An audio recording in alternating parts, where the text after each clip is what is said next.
Hello बच्चों, let's read this question. The question says, in each of the following question, a statement of assertion is given. तो यहाँ पर इस question में हमें एक स्टेटमेंट असर्शन की गिवन है और उसके बाद एक स्टेटमेंट हमें रीजन की गिवन है.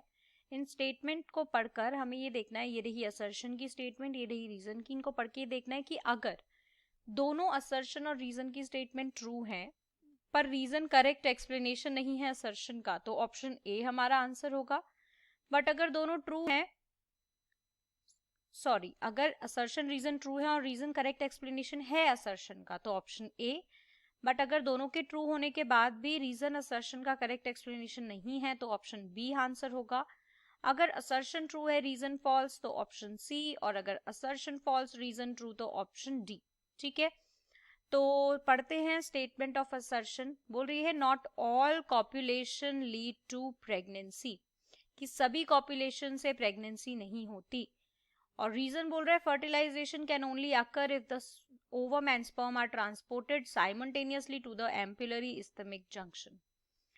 तो अब देखो इस बात का क्या मतलब है. पहले हम बात कर लेते हैं इस क्वेश्चन के की कॉन्सेप्ट की. तो की कॉन्सेप्ट यहां पर है फर्टिलाइजेशन. राइट, सो फर्टिलाइजेशन का क्या मतलब है? Fusion of male and female gamete, जो कि ह्यूमन के केस में क्या है? ह्यूमन के केस में मेल गैमीट हमारा है स्पर्म, फीमेल गैमीट हमारे हैं ओवम या ओवा. इनका फ्यूजन होता है और इनके फ्यूजन से बनता है हमारा जाइगोट.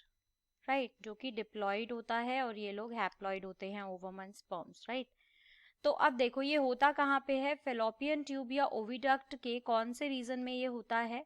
एम्पुला और इस्थमस के बीच में, उसके जंक्शन पे. सो साइट क्या है? Ampullary isthmus junction. ठीक है, इतनी बात क्लियर है? फर्टिलाइजेशन समझ में आया?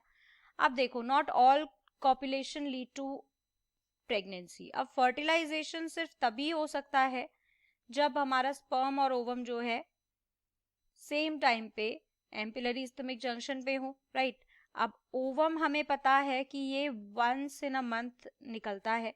राइट, और रीजन क्या है? यही रीजन है क्योंकि ये एक ही बार मंथ में निकलता है, तो इस टाइम पे अगर स्पर्म आ गया तो एक हमारी फर्टिलाइजेशन हो सकती है. बट अगर ये उस टाइम पे स्पर्म नहीं पहुंच पाए तो फर्टिलाइजेशन नहीं हो पाएगी, चाहे कितने ही कॉपुलेशन क्यों ना हो जाए.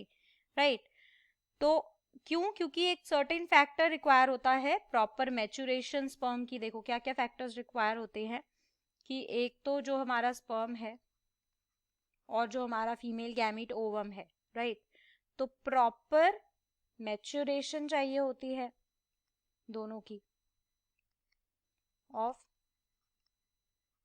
Sperm and ovum. राइट, और जो फर्टिलाइजेशन है वो तभी होगी जब ओवम एंड स्पर्म जो है सेम टाइम पे इस रीजन में हो फेलोपियन ट्यूब के. तो इसी वजह से ये बात हमारी बिल्कुल ट्रू है दोनों स्टेटमेंट. और रीजन का स्टेटमेंट असर्शन के स्टेटमेंट को करेक्टली एक्सप्लेन भी कर पा रहा है. तो यहाँ पर हमारा जो करेक्ट आंसर हो जाएगा वो हमारा होगा option A. So I hope you understood it well. Best of luck. Thank you.